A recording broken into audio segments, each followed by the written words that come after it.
Black men found themselves suddenly disposable, no longer necessary to the functioning of the U.S. economy, precisely at the same moment that a backlash was brewing against the civil rights movement, a backlash that made it convenient for politicians to demonize Black men as criminals, as shiftless, as unwilling to work.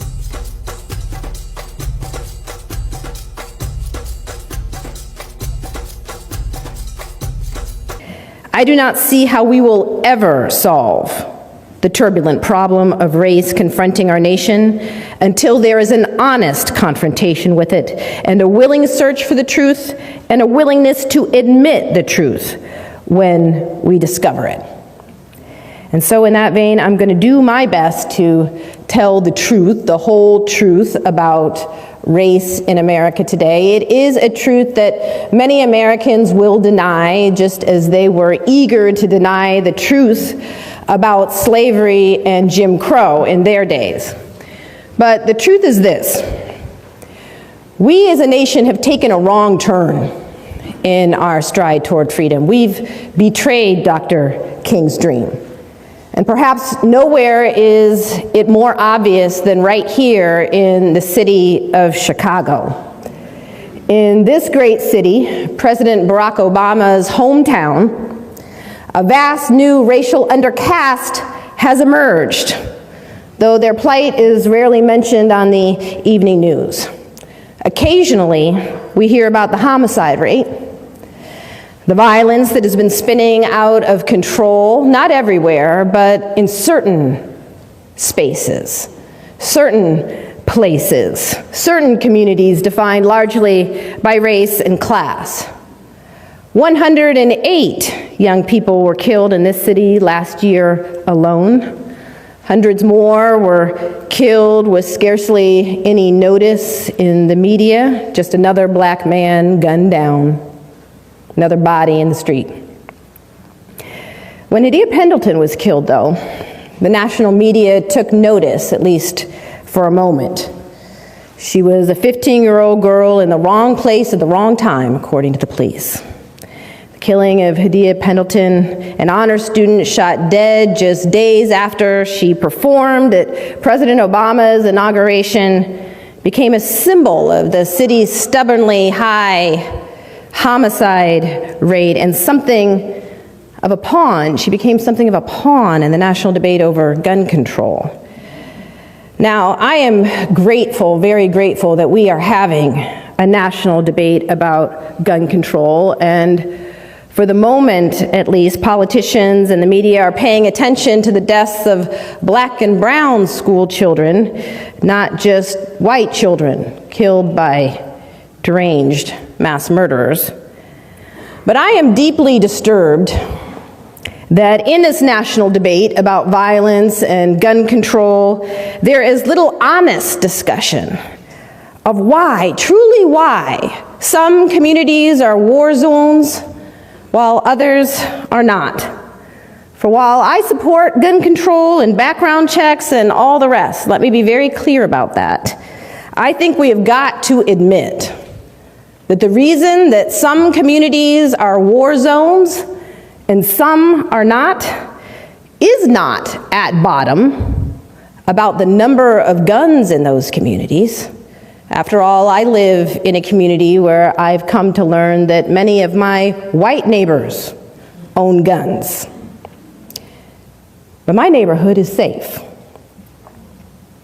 At bottom, what makes a community safe is not the number of guns, but the number of good schools, the number of good jobs, the number of educational opportunities, the numbers of opportunities people have for living a decent life. Those are the numbers that matter most when it comes to violence. And in Chicago, as in so many other cities and communities across America, a choice has been made. It is a deliberate choice, and it is a choice that has been made over and over and over again. Rather than good schools, we have been willing to build high-tech prisons.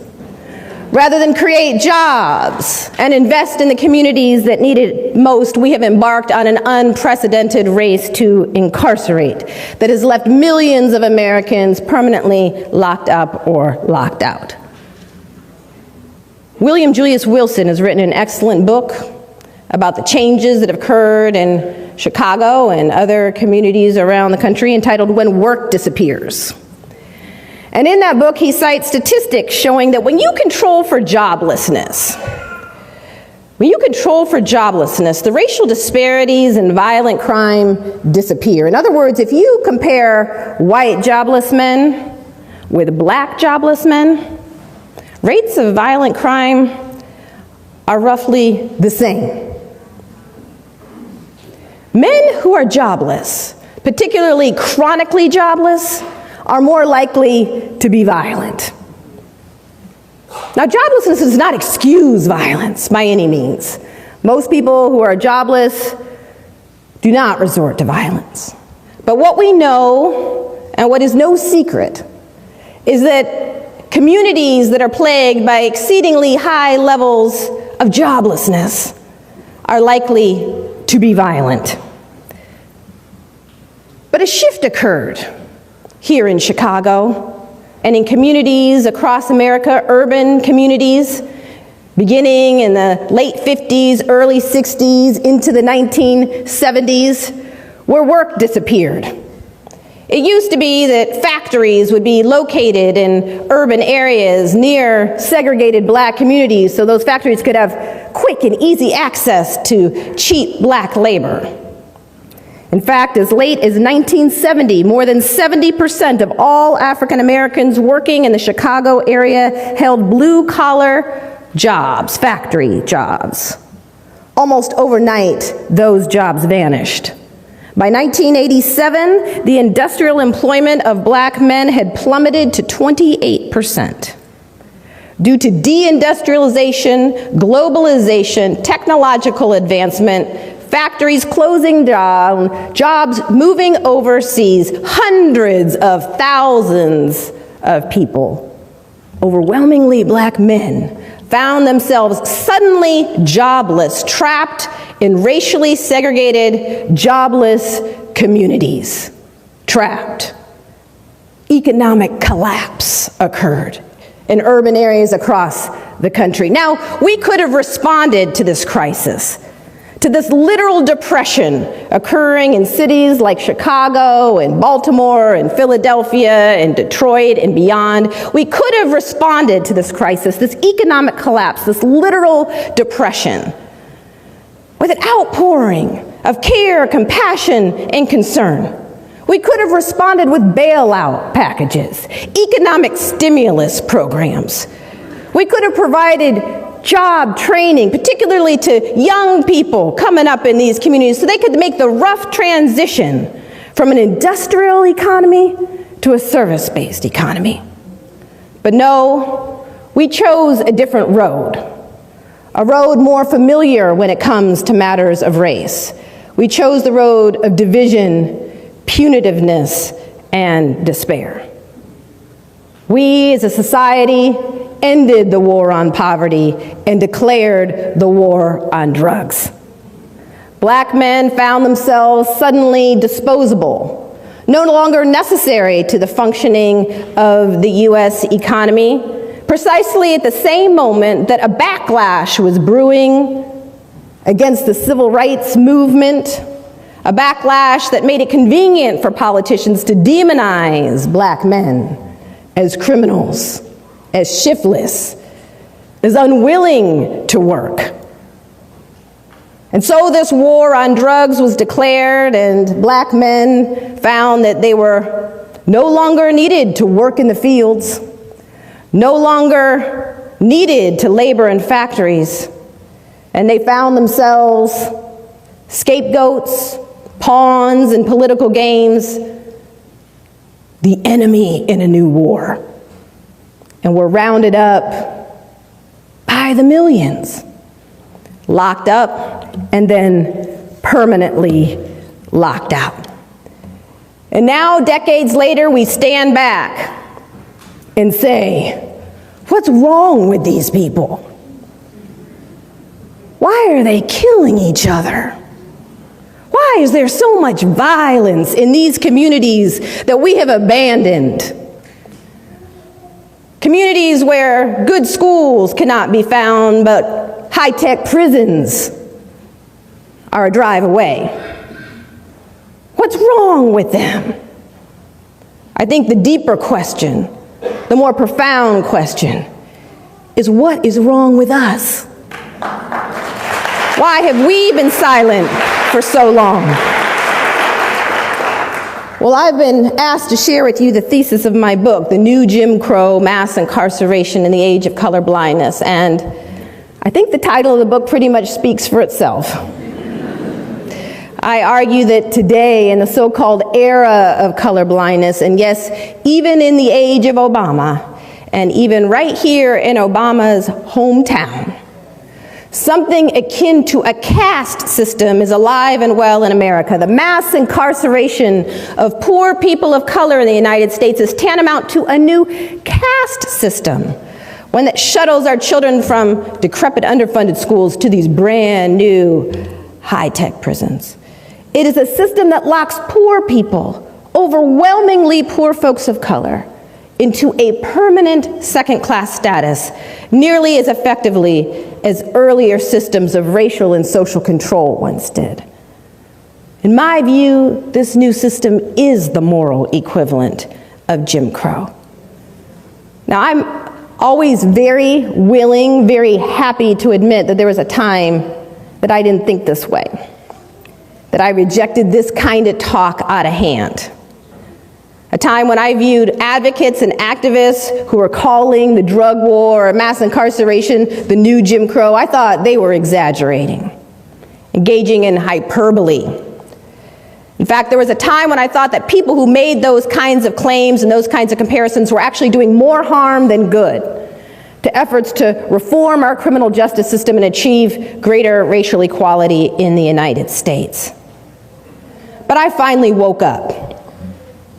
And I woke up after years of working as a civil rights lawyer and advocate, representing victims of racial profiling and police brutality, and investigating patterns of drug law enforcement in poor communities of color, and attempting to assist people who had been released from prison as they faced one closed door after another, one legal barrier to their supposed re-entry after another. Trying to assist people re-enter into a society that had never shown much use for them in the first place. That I had a series of experiences that began what I call my awakening. I began to awaken to the reality that our criminal justice system now functions more like a system of racial and social control than a system of crime prevention and control. As I stated in the introduction, what has changed since the collapse of Jim Crow has less to do with the basic structure of our society than the language we use to justify it. In the era of colorblindness, it is no longer socially permissible to use race explicitly as a justification for discrimination, exclusion, and social contempt. So we don't. Rather than rely on race, we use our criminal justice system to label people of color criminals, and then engage in all the practices that we supposedly left behind. Today, it is perfectly legal to discriminate against criminals in nearly all the ways in which it was once legal to discriminate against African Americans. Once you're labeled a felon, the old forms of discrimination, employment discrimination, housing discrimination, denial of the right to vote, exclusion from jury service, suddenly legal. As a criminal, you have scarcely more rights and arguably less respect than a black man living in Alabama at the height of Jim Crow. We have not ended racial caste in America, we have merely redesigned it.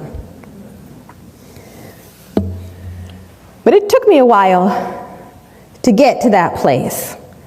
And like a lot of people, I was in deep denial, even as I was working as a social justice advocate, as a civil rights lawyer. I thought I knew what was going on.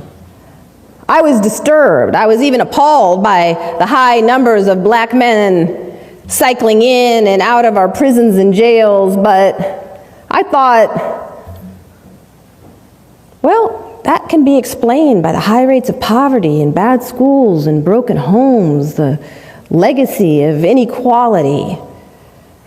Somehow it didn't occur to me that black folks had been poor for a long, long time and uneducated for a long, long time, but nothing like the system of mass incarceration had ever existed before. Somehow it was easy for me to rationalize what I saw because of the prevailing myths about this system of mass incarceration that are fed to us in countless ways, that I was fed in many respects in law school, and that were fed through the media.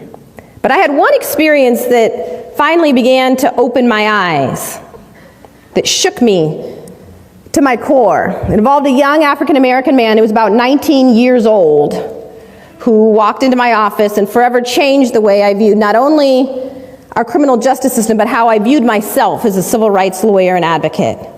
And at the time, I was directing the Racial Justice Project for the ACLU in California, and we had just launched a major campaign against racial profiling by the police. We called it the DWB campaign, or the Driving While Black or Brown campaign. And we had created a hotline number for people to call if they believed they had been stopped or targeted by the police on the basis of race. And we put this hotline number up on billboards in Oakland and communities like San Jose and Sacramento, urging people to call the hotline number if they believe that they've been stopped or targeted by the police on the basis of race. And in fact, within the first few minutes that we announced this hotline number on the evening news, we received thousands of calls. Our system crashed temporarily. We had to expand our capacity to deal with the volume of calls that we were receiving. And so I was spending my day interviewing one young black or brown man after another who had called the hotline to report discriminatory stops or searches or abuse by the police. And it was very late in the day, late in the afternoon, and I was getting tired, not eager to go through yet another round of interviews. And this young man walks in carrying a stack of papers, a thick stack of papers about this thick.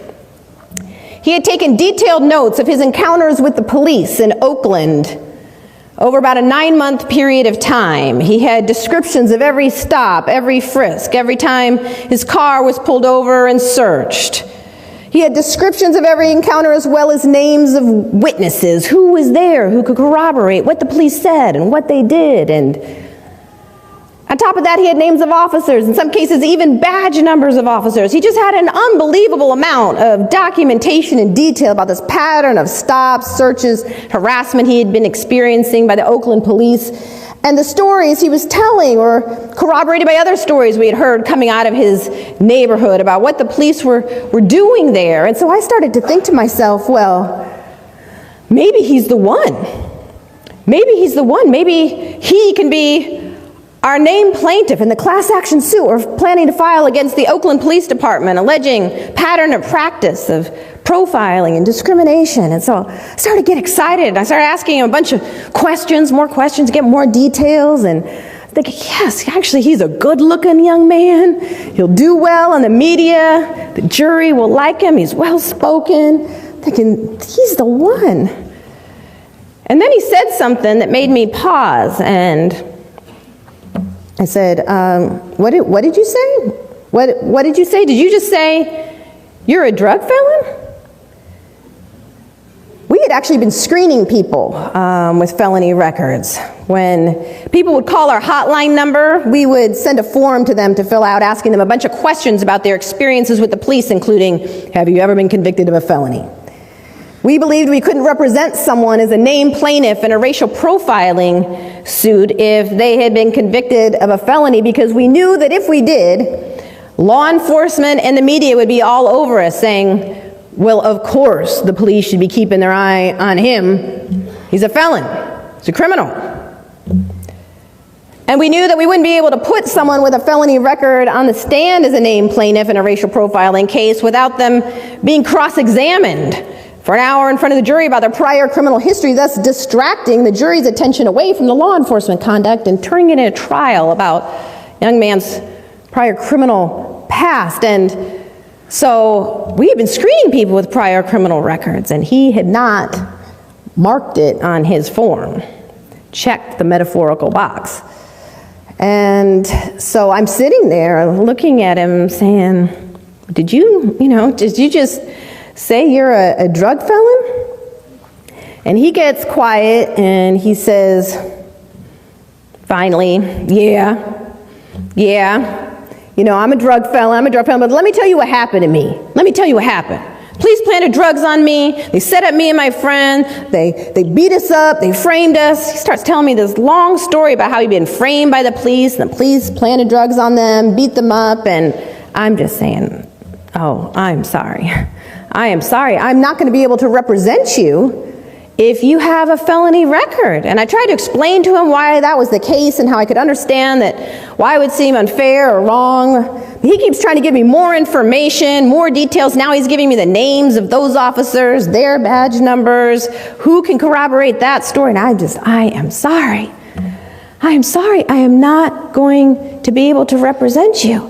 Then he starts insisting upon his innocence. I'm innocent. I'm telling you, I just took the deal. I just took the plea deal because they told me if I just took the deal that I could just walk. I wouldn't have to do a day in prison. If I just took the deal, I just get felony probation. That's it. It would just be felony probation, and that's it. I was innocent, but I didn't want to do the time. I was scared of going to prison. I just took the deal, but I'm telling you, I didn't do it. I'm telling you the truth. I am sorry. I cannot represent you. And then he becomes enraged, and he says to me, "You're no better than the police. You're no better than the police. The minute I tell you I'm a felon, you just stop listening. You just can't even hear what I have to say." He says, "What's to become of me? What's to become of me?" He says, "I can't get a job anywhere because of my felony record. Anywhere." He says, I can't even get housing. It's like I can't even get access to public housing because of my drug felony. Where am I supposed to sleep? He says, I sleep in my grandma's basement at night because nowhere else will take me in. He said, how am I supposed to take care of myself as a man? He said, I can't even get food stamps. I can't even get food stamps to feed myself. What's to become of me? He says, good luck finding one young black man in my neighborhood they haven't gotten to yet. They've gotten to us all already. And he snatches all those papers up, all those notes, and just starts ripping them up into tiny little pieces. He's throwing them in the air. It's just snow and white paper in my office. And he walks out yelling at me, "You're no better than the police. I can't believe I trusted you." Well, several months after that, I'm doing a public access television show that was broadcasting live out of his neighborhood. I was doing public access TV because we were trying to organize several thousand people to get on buses and go to the state capitol to protest the governor's refusal to sign racial profiling legislation. And so we had been holding town hall meetings up and down the state, been doing a big media campaign, and it was just a couple of days before the demonstration, and I was doing public access TV in his neighborhood trying to urge people to get on the bus and go to the demonstration. Well, immediately after that show goes off the air, it was broadcasting live, the minute it goes off the air, he comes bursting into the studio carrying this dirty potted plant. And he comes rushing up to me, and he's emotional, on the verge of tears, and he comes rushing up to me, and he thrusts this plant in my arms, and he says, "I'm just here to tell you I'm sorry. Just here to tell you I'm sorry. I've been seeing you on the news. I've been seeing you out there trying to fight for our people, trying to do the right thing, and I shouldn't have treated you like that. I shouldn't have spoken to you like that. So I would have bought you some flowers, but I still don't have any money, so I snatched this plant off my grandma's front porch." Here. Hands it to me. And then he turns around and takes off. He goes running out of the building. And I go chasing after him. He jumps into this broke-down car and disappears. Well, several months after that, I'm in my office, I open up the newspaper, and what's on the front page? The Oakland Riders police scandal is broken. Turns out that a gang of police officers, otherwise known as a drug task force, had been planting drugs on suspects, beating folks up, in his neighborhood, and who's identified as the main officer, one of the main officers charged with planting drugs on suspects and beating folks up? Well, it was the officer that he had identified to me as planting drugs on him and beat up him and his friend. And it really was only then, I'm embarrassed to say, that it was really only then that the light bulb finally started to go on for me. And I thought to myself, he's right about me. I am no better than the police. The minute he told me he was a felon, I just stopped listening. I couldn't even hear what he had to say. And that was the beginning of me asking myself some hard questions of myself as a civil rights lawyer and advocate. How am I actually replicating the very forms of discrimination, marginalization, and exclusion I'm supposedly fighting against? And I also started asking some questions about the system itself. Why was it that we hadn't been able to find a single black man from his neighborhood they hadn't gotten to yet? What was really going on? And that was the beginning of my journey of asking myself and others a lot of hard questions, doing an enormous amount of research, and listening more carefully to the stories of those cycling in and out of our prison system. And what I learned in that process was that my great crime wasn't in refusing to represent an innocent man.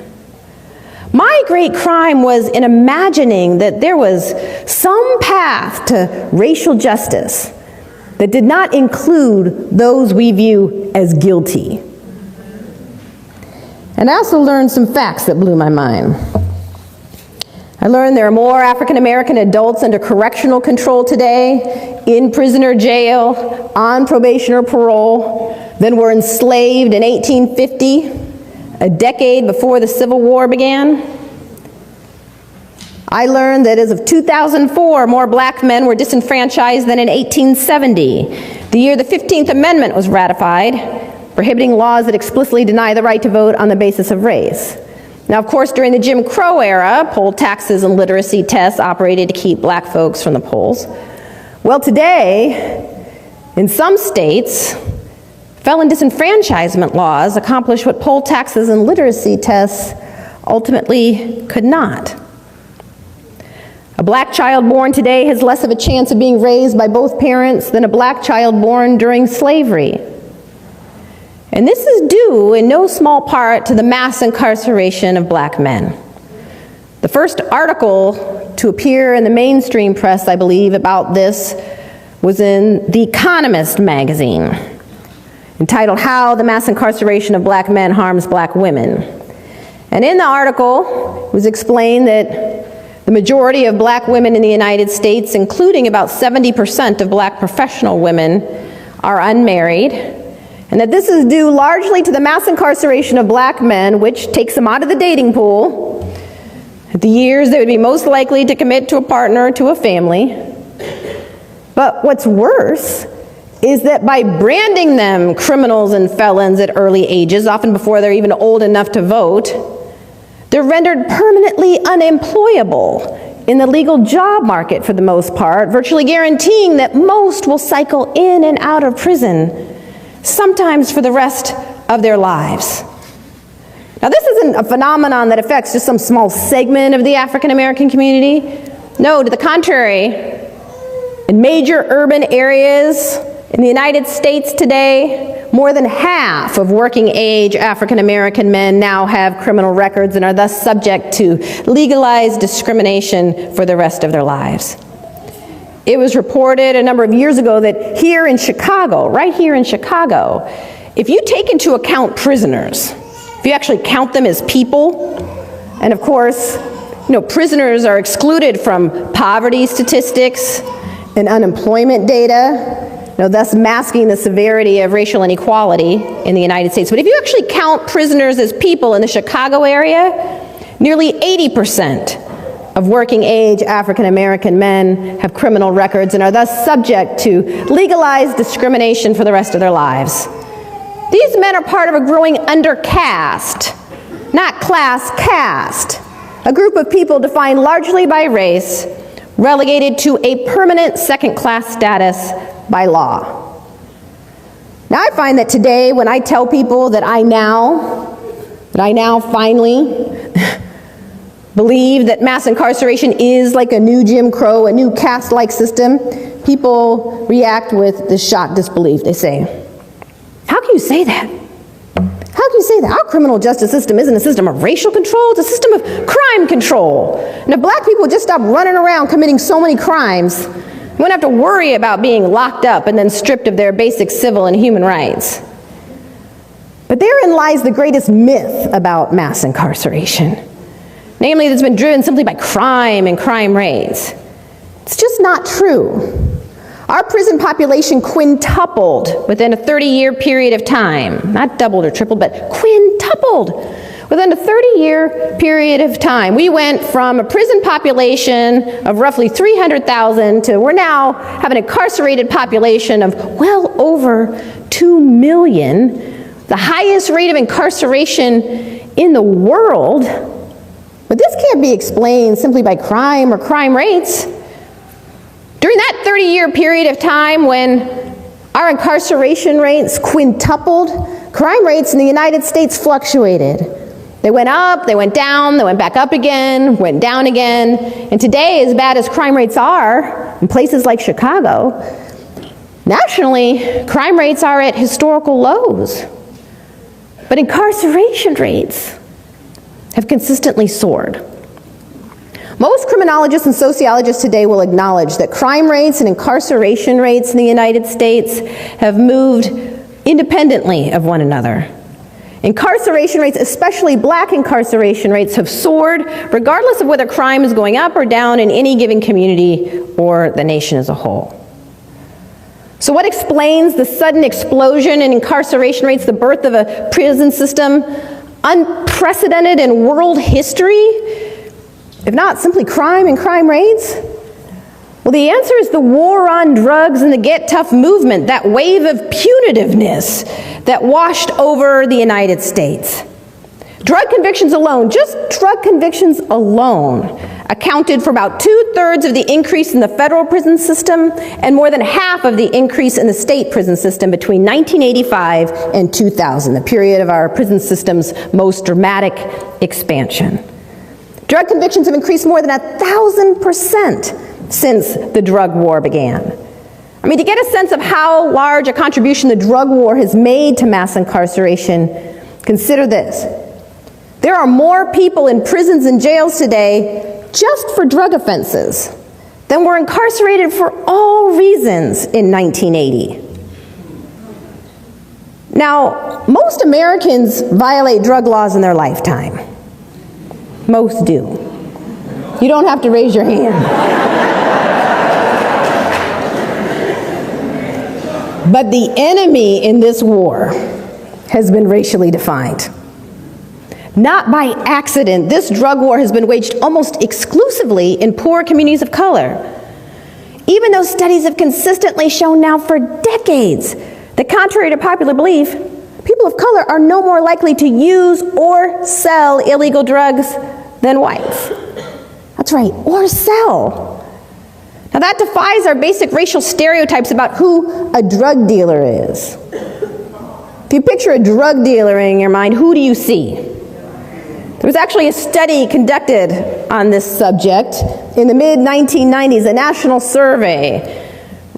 People were asked, close your eyes and picture in your mind a drug criminal. More than 95% of respondents pictured an African American. Less than 5% pictured someone of any other race or ethnicity. So when Americans think of drug crime and drug criminals, they typically think of black folks. But the reality is that people of all races and ethnicities use and sell drugs. In fact, where significant differences in the data appear, some studies suggest that white youth are more likely to engage in illegal drug dealing than black youth. Drug markets are fairly segregated by race. Black folks tend to sell to blacks, whites tend to sell to each other. Drug markets are even segregated by class. University students sell to each other. Right? Drug dealing happens in all communities of all colors, but those who do time for drug crime are overwhelmingly black and brown. In some states like Illinois, 80 to 90% of all drug offenders sent to prison have been one race, African American. Now, I know that many people, when they actually see the disparities, see the data, will say, yeah, that's a shame. That's a shame, but you know, we need to get tough on them. Them in the hood, because that's where the violent offenders are. That's where the drug kingpins are. We need a war on them. In fact, in my experience, many people seem to imagine that the war on drugs was declared in response to the emergence of crack cocaine in inner city communities and the related violence. In fact, for a long time, I believed that, but it's just not true. The current drug war was declared by President Ronald Reagan in 1982, before crack began to ravage inner city communities and spawn a wave of violence. President Richard Nixon was the first to coin the term a war on drugs, but President Ronald Reagan turned that rhetorical war into a literal one, and at the time he declared his drug war, drug crime was actually on the decline, not on the rise, and less than 3% of the American population even identified drugs as the nation's most pressing concern. So why declare an all-out war on drugs when drug crime is actually declining, not on the rise, and the American public isn't too much concerned about it at the moment? Well, the answer is from the outset, the war on drugs had relatively little to do with genuine concern about drug addiction or the harms of drug abuse, and much to do with politics, racial politics.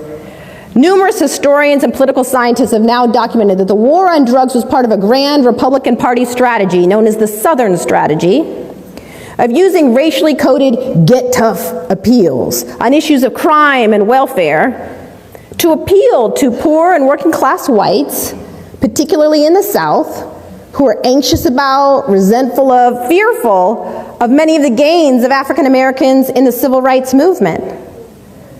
Now, I think to be fair, we have to acknowledge that poor and working class whites really had their world rocked by the civil rights movement.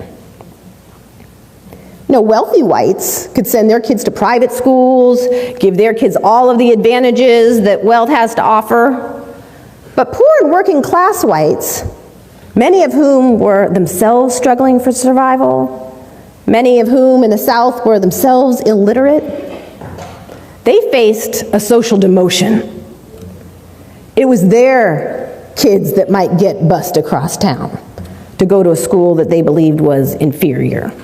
It was their kids and themselves who were suddenly forced to compete on equal terms for limited jobs with this whole new group of people they've been taught their whole lives to believe were inferior to them. And then, to make matters worse from their perspective, affirmative action programs created the perception that black folks were now leapfrogging over them, on their way to Stanford, Yale, Harvard, University of Chicago, and off to corporate America. And this state of affairs created an enormous amount of fear, anger, resentment, anxiety, but it also created an enormous political opportunity. Pollsters and political strategists found that thinly veiled promises to get tough on them, a group not so subtly defined by race, could be enormously successful in persuading poor and working class whites to defect from the Democratic New Deal coalition and join the Republican Party in droves. It was part of the effort to flip the South from blue to red with coded racial rhetoric on getting tough on crime and welfare. In the words of H.R. Haldeman, President Richard Nixon's former chief of staff, he described the strategy this way, quote, "The whole problem is really the blacks. The key is to devise a system that recognizes this while not appearing to." Well, they did. And a couple years after the drug war was announced, crack began to ravage inner city communities. And the Reagan administration seized on this development, actually hiring staff whose job it was to publicize inner city crack babies, crack dealers, the so-called crack whores, and crack-related violence. Many people in here may be too young to remember that there was a time when our television sets were saturated with news about crack babies and crack dealers and images of black men in handcuffs and orange jumpsuits in courtrooms as communities were swept and raided. The demon drug crack hit the news. And as drug crime and blackness became conflated in the media, a wave of punitiveness swept over the United States. Legislators started passing harsh mandatory minimum sentences for minor drug crime, sentences harsher than murderers receive in many other Western democracies. And soon, Democrats began competing with Republicans to prove they could be even tougher on them than their Republican counterparts. And so it was President Bill Clinton who escalated the drug war far beyond what his Republican predecessors even dreamed possible.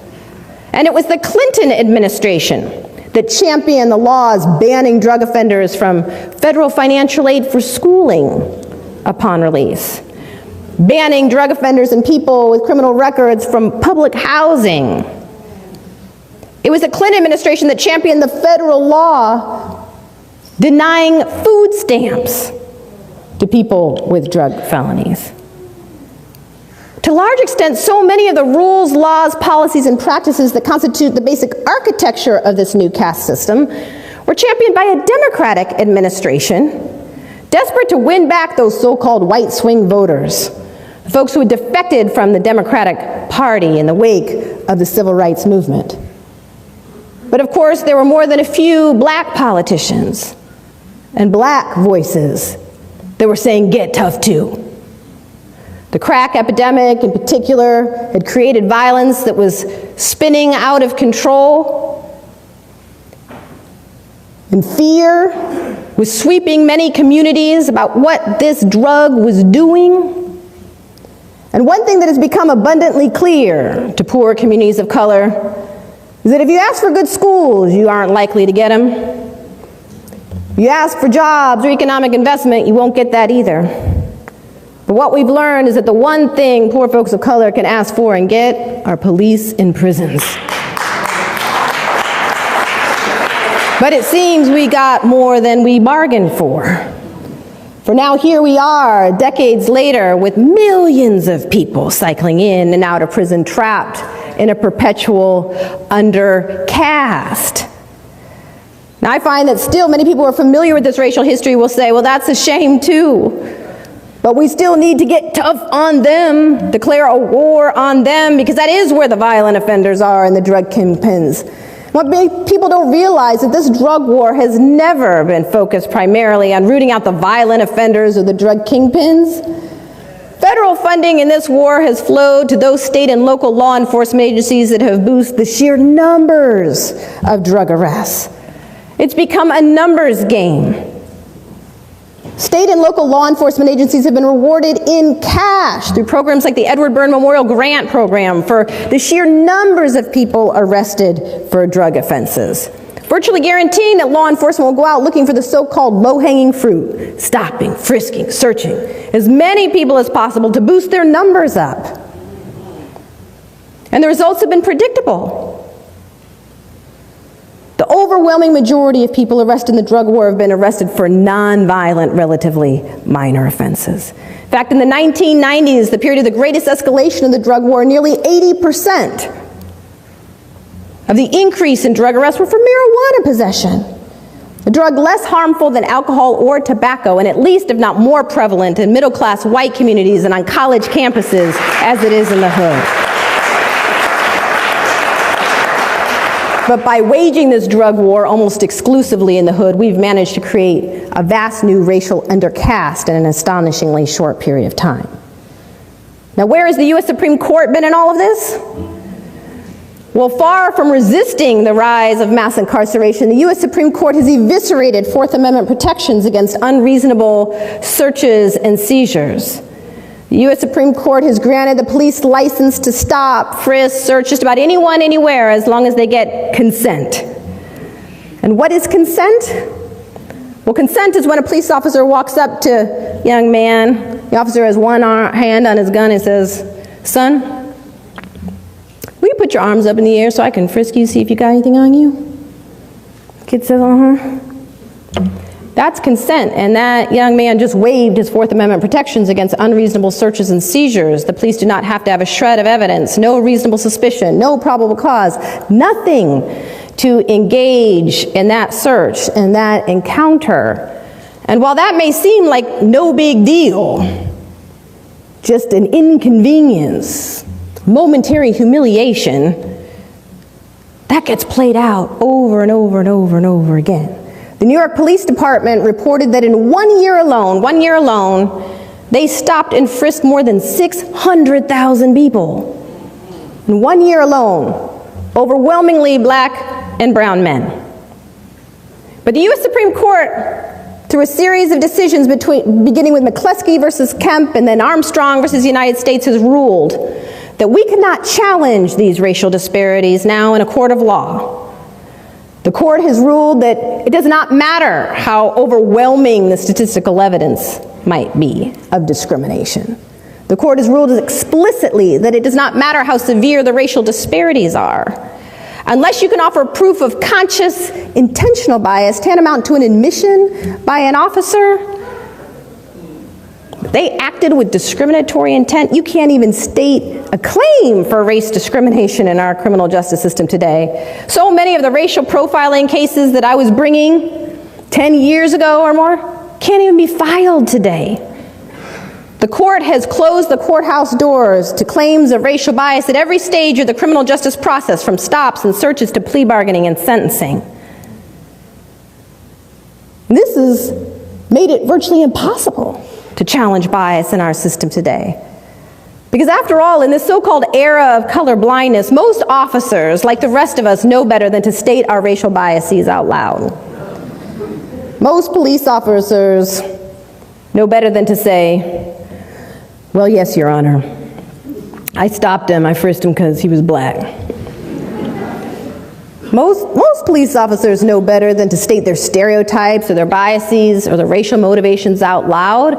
But more importantly, so many of the biases and stereotypes that drive law enforcement decision-making today operate on such an unconscious level that many well-meaning, well-intentioned officers can't even admit to themselves their biases. A well-meaning officer trying to do right, do his job, sees a group of young black kids walking down the street, their pants are sagging a bit. Officers thinks to himself, "I'm going to jump out, frisk them, see if they got anything on them." Thinking they're doing their job. Same officers see a group of young white kids walking down the street in their neighborhood, it would never occur to them to jump out, frisk them, have them lion spread eagle up against the wall. Never occurred to them. Now that officer may not be meaning those black kids any harm, but those discretionary bias decisions play themselves out over and over again, hundreds of thousands of times, guaranteeing huge racial disparities in our system, which the U.S. Supreme Court has ruled we cannot even challenge in a court of law. But of course, being swept into this system with little hope of challenging the bias that got you there is only just the beginning of the odyssey for so many, because once you're branded a criminal or felon, you're ushered into a parallel social universe in which many of the basic civil and human rights, supposedly won in the civil rights movement, no longer apply to you. Discrimination is legal, countless aspects of your daily life. For the rest of your life, you've got to check that box on employment applications asking, have you ever been convicted of a felony? It doesn't matter how long that felony may have happened ago. It doesn't matter if it was weeks, years, decades ago. For the rest of your life, you've got to check that box knowing your application is likely going straight to the trash. Many people say, oh, you're making excuses for people.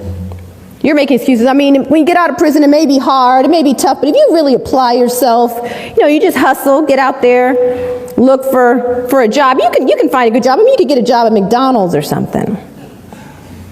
Well, getting a job at McDonald's is no easy feat if you have a felony record. And in so many of the communities to which people who are branded felonies return, there are no jobs to be found in McDonald's or elsewhere. And some people say to me, well, people could start their own businesses or something, become entrepreneurs. I said, well, most people coming out of prison don't have a whole lot of money to invest in a new business, but even if they did, hundreds of professional licenses are off limits to people who have been branded felons. In my state, in Ohio, you can't even get a license to be a barber if you've been convicted of a felony. Housing discrimination, perfectly legal. Public housing may be off limits to you. Private landlords routinely discriminate against people with criminal records. As I mentioned, under federal law, you're deemed ineligible for food stamps for the rest of your life if you've been convicted of a drug felony. Fortunately, many states have opted out of this federal ban on food stamps, but it remains the case that thousands of people can't even get food stamps to survive because they were once caught with drugs. What are folks released from prison expected to do? You're released from prison, can't get a job, you're barred from housing, even food stamps. Food may be off limits to you. What do we expect them to do? Well, apparently what we expect them to do is to pay hundreds or thousands of dollars in fees, fines, court costs, accumulated back child support, which continues to accrue while you're in prison. And then in a growing number of states, you're expected to actually pay back the cost of your imprisonment. And if that isn't enough, well, get this. If you're one of the lucky few, the very few, who actually manages to get a job out of prison, straight out of prison, up to 100% of your wages can be garnished to pay back all those fees, fines, court costs, accumulated back child support. What are folks expected to do? I say, when we step back and take a look at this system as a whole, what does it seem designed to do? Seems designed, in my view, to send folks right back to prison, which is what in fact happens the vast majority of the time. About 70% of people released from prison return within a few years, and the majority of those who return in some states do so in a matter of months, because the challenges associated with mere survival on the outside are so immense. Now, most of the types of crimes that land people back in prison following their release are crimes of survival, or even less. Infractions on their parole or probation. Failure to pee in the cup, to meet with your probation officer on schedule, that can land you back in prison. Or crimes of survival like theft, shoplifting, passing bad checks, or crimes of despair like drug addiction and drug abuse.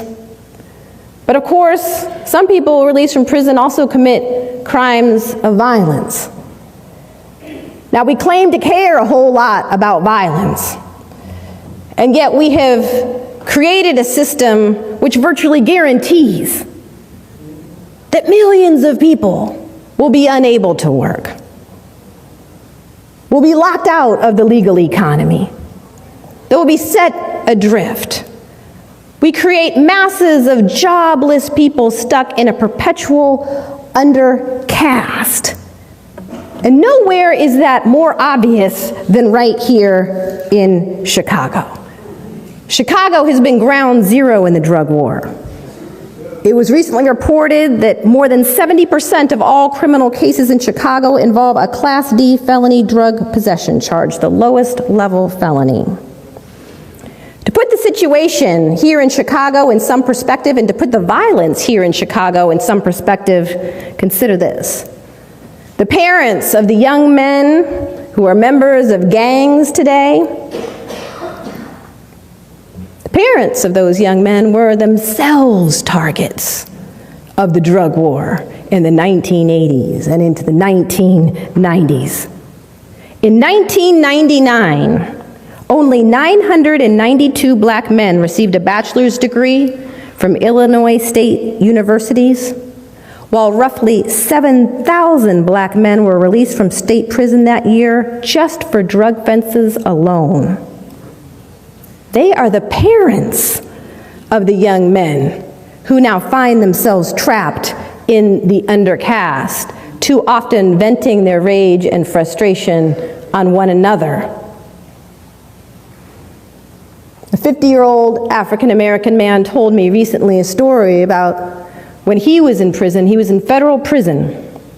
He had been sentenced to 18 years for a crack offense. And when he left home, he had young sons.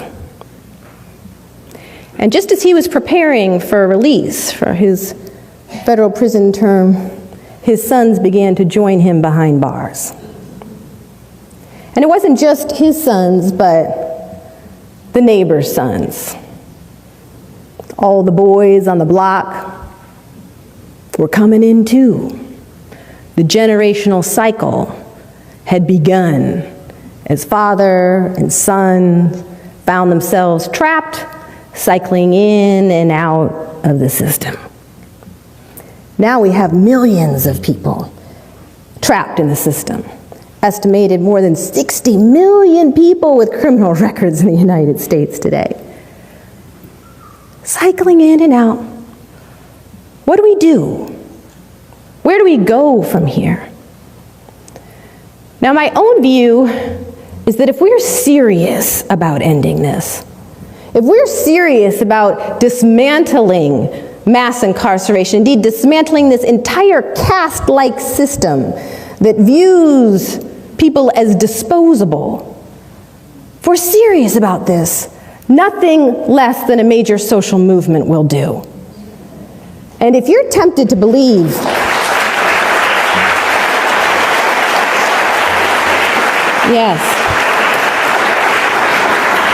if you're tempted to believe that something less will do, that we can tinker with this machine somehow and get it right, few reforms here or few reforms there, and get this machine humming back on track again, consider this. If we were to return to the rates of incarceration we had in the 1970s or early 1980s before the war on drugs and the Get Tough movement kicked off, we'd have to release 4 out of 5 people who are in prison today. 4 out of 5. More than 1 million people employed by the criminal justice system would lose their jobs. Most new prison construction has occurred in predominantly white rural communities that are quite vulnerable economically. Now, many of these communities have been sold on prisons as an answer to their economic woes, and very often the benefits that prisons provide these communities are grossly exaggerated. In some communities, prisons have turned out to be a net loss, but nonetheless, communities across America have now come to believe that their economy depends on prisons. They need the jobs. Those prisons across America would have to close down. Private prison companies now listed on the New York Stock Exchange, doing quite well. They would be forced into bankruptcy. This system is now so deeply rooted in our social, political, and economic structure that it's not going to just fade away. It's not going to just downsize out of sight without a major shift in our public consciousness, an upheaval, a fairly radical shift on our part. Now, I know there's many people who say this is just dreaming, pie in the sky, there is no hope of ending mass incarceration in America. Just as many people were resigned to Jim Crow in the South and said, yeah, it's a shame, but that's just the way that it is. I find that many people of all colors view the millions cycling in and out of our prisons and jails as just an unfortunate but inalterable fact of American life. Well, I am quite certain that Sojourner Truth, Ella Baker, Dr. King, Malcolm, and the many others who risked their lives to end earlier systems of racial and social control, would not be so easily deterred. So if we are going to honor them, we have got to be willing to pick up where they left off and do the hard work of movement building. The hard work of movement building. Movement building, I believe, must be on behalf of poor people of all colors. In 1968, Dr. King told advocates that the time had come to shift from a civil rights movement to a human rights movement. He said, meaningful equality cannot be achieved through civil rights alone. Without basic human rights, the right to work, the right to housing, the right to quality education. Without basic human rights, he said, civil rights are an empty promise. So in honor of all those who labored to end earlier systems of racial and social control, I hope that we will dedicate ourselves to building a human rights movement to end mass incarceration, a movement for education, not incarceration, for jobs, not jails, a movement that will end all these forms of legal discrimination against people labeled criminals, discrimination that denies them their basic human rights to work, to shelter, and to food. Now, what do we need to do to build this movement? To build upon the work that is already being done in so many communities, including here in Chicago? Well, I think we have got to insist upon telling the truth, the whole truth. We've got to be willing to admit out loud that we as a nation have managed to rebirth a caste-like system in this country. And we've got to be willing to tell this truth in our churches, in our schools, in prisons, in reentry centers. We've got to be willing to tell this truth so that a great awakening can occur. Because unlike the old Jim Crow, there are no signs alerting you to the existence of this new caste system. The whites-only signs are gone. Whites-only signs are gone, but there's new signs that have popped up on employment applications, housing applications, letting you know who the unwanteds, who the untouchables now are. But that lack of signs, the lack of visibility, poses a real problem for us in movement building. Because prisons are out of sight, out of mind. If you aren't directly impacted by this system, if you don't have a loved one behind bars, if you're middle class, live in a good neighborhood, you're white, you can live your whole life and have no idea of what is really going on. I lived my life as a civil rights lawyer, not fully understanding what was going on. So if we are going to engage in movement building, we have got to make visible what is hidden in plain sight. We have got to pull back the curtain and help others to see what we have been willingly blind to for so long. And that means consciousness raising. It means having difficult conversations in churches, in schools, in all kinds of settings, forcing people to deal with, reckon with what we as a nation have done again. But of course, just a lot of talk isn't going to be enough. We've got to be willing to get to work.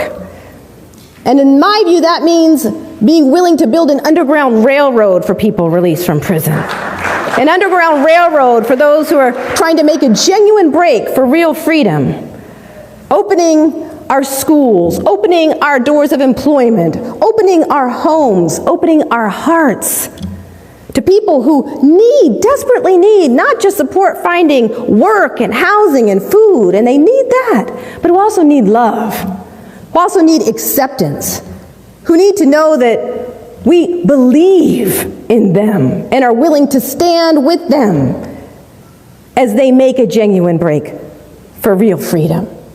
But of course, just building an underground railroad is not going to be enough either, shuttling a few to freedom one by one. Just as in the days of slavery, it wasn't enough to just build an underground railroad and usher a few to freedom. You had to be willing to work for abolition.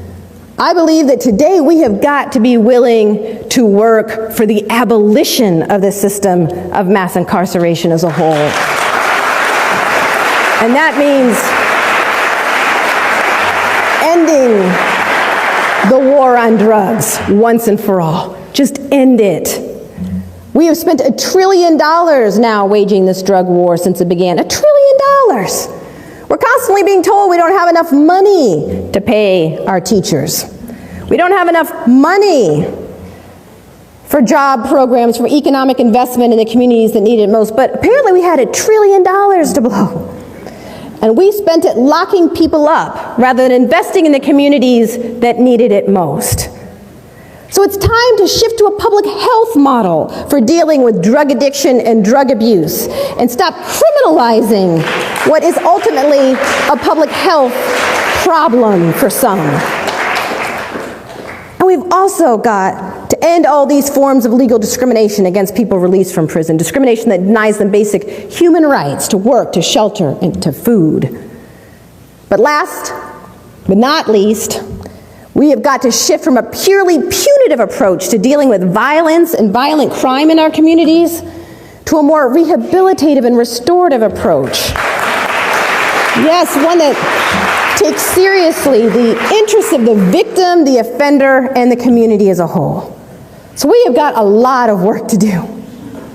And if it feels like too much, if it feels like it just can't possibly all be done, I think we've got to keep in mind that all of these rules, laws, policies, and practices that comprise this system of mass incarceration, they all rest upon one core belief, and it is the same core belief that sustained Jim Crow.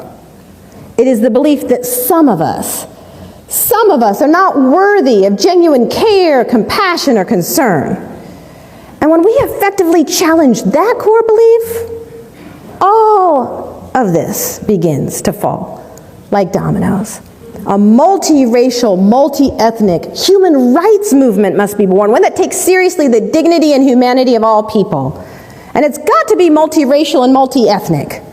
Because although this war on drugs was clearly born with black folks in mind, it is a war that has destroyed the lives of people and communities of all colors. And the same racially divisive get tough politics and rhetoric that helped to birth this drug war is now leading to another prison building boom, this time aimed at suspected illegal immigrants. So we have got to connect these dots and build a multiracial, multi-ethnic movement on behalf of all of us. But before this movement can truly get underway, I believe a great awakening is required.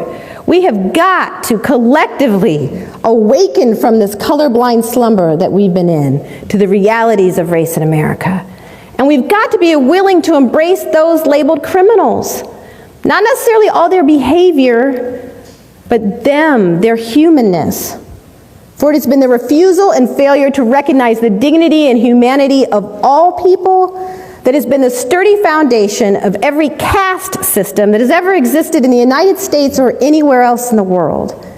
It's our task, I firmly believe, to end not just the war on drugs, not just mass incarceration, not just any one policy or practice, but to end this history and cycle of creating caste-like systems in America. Thank you so much for having me tonight, and I'm happy to take any... To understand why black men are dehumanized today, we have to start with history. The root of these issues go back to the transatlantic slave trade, where black people were treated as property rather than human beings. Enslaved black men were often depicted as brute and dangerous, justifying their exploitation and harsh treatment. Even after the abolition of slavery, these harmful stereotypes persisted through the Jim Crow, where black men were still seen as threats or to be controlled or eliminated. Fast forward to today, and the dehumanizations of black men continues in the media. Black men are often portrayed as criminal, aggressors, or hypermasculine figures. These stereotypes are reinforced through movies, TV shows, and news coverage, shaping public perceptions and contributing to racial profiling. These criminalizations has a real-world consequences, leading to over-profiling, harsher sentencing, and the disproportionate incarceration of black men. Another key factor is systemic racism, which has long denied black men equal opportunities in education, employment, and housing. Economic disenfranchisement is both a cause and a result of dehumanization, When society limits black men's economic potential and then blame them for their lack of success, it feeds into the stereotype of the lazy or unproductive black man. These narratives ignore the system barriers that have been in place for generations. Fear plays a huge role in demonizing black men. The narratives that black men are inherently dangerous or threatening has been used to justify everything from police brutality to discriminatory laws. This fear-based dehumanization is not just about individual prejudice. It is woven in the fabrics of policies and practices that disproportionately impact black men. The impact of dehumanization on black men is profound, affecting their mental health, self-worth, and opportunities in life. Thank you for watching.